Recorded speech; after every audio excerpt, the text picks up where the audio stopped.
Hello everyone, this is Kevin, your entrepreneur, and today we're going to go back to the past a little bit and look at a little company called Scottish Mortgage. Now, Scottish Mortgage is, well, to be honest, I'm not entirely sure what it is. I know that they invest in companies. The founders of the company have a very, very rich portfolio, and they are probably millionaires, if not billionaires, and they make their money by investing in companies pre-IPO. And when the companies go IPO, they more or less cash out.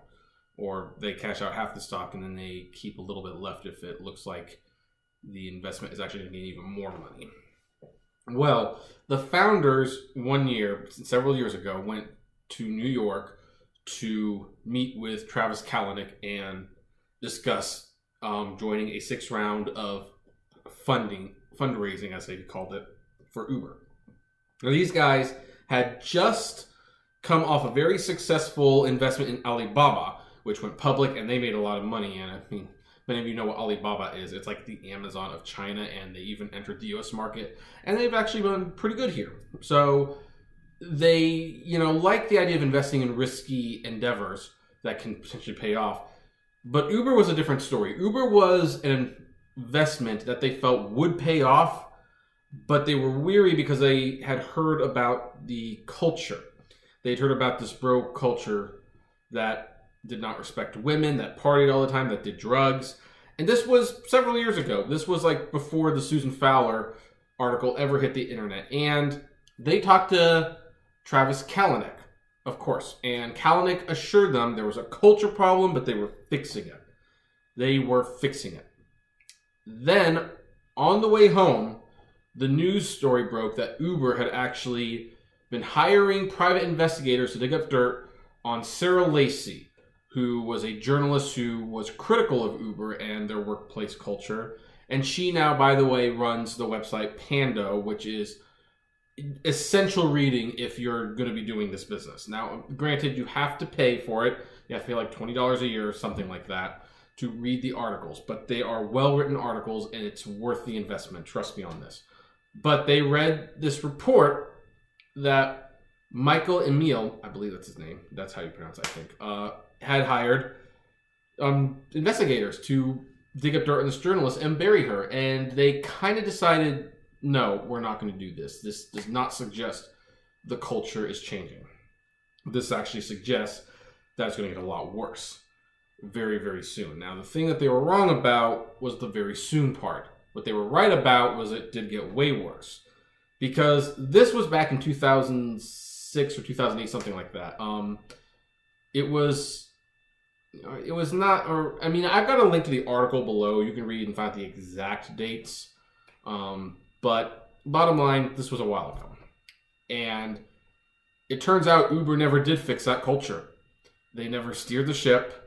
And now that Travis Kalanick is out, maybe they can start cleaning house by getting rid of old toxic board members, changing the way things are doing, or things are done, I should say.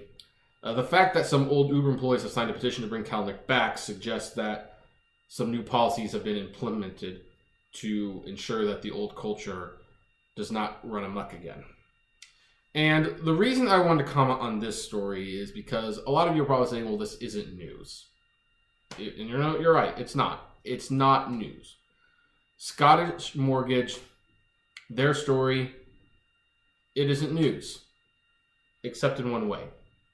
And that is the fact that several years ago when they met with Kalanick, he admitted that there was a culture problem and that they were going to fix it. And then 10 years or so later, or however long it was, it had not been fixed, and in fact, it had gotten worse. And this is exactly why the board finally had to relent on Kalanick. They had to finally rein him in. They had to get rid of him. Because even though he was publicly stating, I need to grow, I need to change, the thing was, this kind of behavior and this poor way of running your business was pointed out a long time ago. And if anything, it shows that Kalanick, pretty much knew he had to admit wrongdoing, but he didn't need to actually fix anything. And it became a problem. So this this is why people are optimistic that Uber might actually change, because the guy who was top of the ladder in charge, who could actually make real change in the company, never had any interest in changing the company. He never, even in the last year, I would say he had no interest in changing who he was or changing the culture. I mean, Ariana Huffington comes up and she like says, "Oh, he's so different now. We're talking." He's like, "I'm sorry, I need to go think and diffuse," and he'd go in a private room to diffuse. As if that means anything, and it doesn't. It doesn't. It didn't. It won't mean anything. So, and here's the story for me. The fact that this was so long ago, there were investors who realized that there was a core problem at Uber. And the fact that Uber was able to raise so much money despite having this problem is amazing. It's really amazing. And it's still too early to say whether or not they dodged a bullet. Because here's the thing, Uber could definitely recover, and they're not investing in Uber means that they miss out on a potentially very lucrative IPO.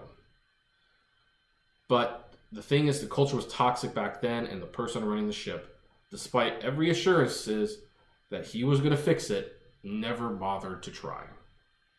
And it kind of reminds me of that quote from The Big Short, which is a wonderful movie about the stock market crash, where Ryan Gosling's character narrates, a few people saw that the housing market was going to collapse.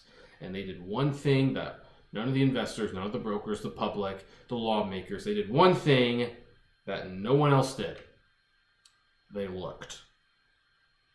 So anyway, what do you folks think of that story? Do you think more people should have saw this coming a lot sooner? I'd love to know. Comment below, like, favorite, share, subscribe. If you enjoy the videos, I may consider becoming a Patreon member or buying some swag from the Great Media Universe store, or signing up to drive for Uber or Lyft using a promotional code. You'll get a big bonus too. And as always, flame responsibly. Have a good one.